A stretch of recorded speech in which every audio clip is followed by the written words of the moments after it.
जळगाव जिल्ह्यातील खुनांचे सत्र सुरूच असून जळगाव शहरातील नाथवाडा परिसरात सिंधी कॉलनी रस्त्यावर एका कामगाराचा गळा चिरून खून करण्यात आल्याची घटना सोमवारी पहाटेच्या सुमारास उघडकीस आली आहे। त्यामुळे पुन्हा एकदा शहरात भीतीचे वातावरण निर्माण झाले आहे।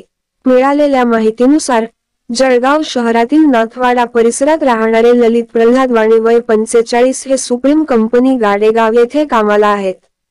रात्री 11:15 वाजेच्या सुमारास कामावरून ते घरी येत असताना सिंधी कॉलनी ते नाथवाडा रस्त्याने ते घरी येत होते। सोमवारी पहाटेच्या सुमारास मुख्य चौकात बांधकाम सुरू असलेल्या इमारतीच्या बाहेर वाळूवर त्यांचा मृतदेह मिळून आला। घटनेची माहिती मिळताच एमआयडीसी पोलीस ठाण्याचे निरीक्षक बबन आव्हाड यांच्यासह पथकाने धाव घेतली। मृत ललित वाणी यांच्या पश्चात पत्नी, 2 मुले असा परिवार आहे।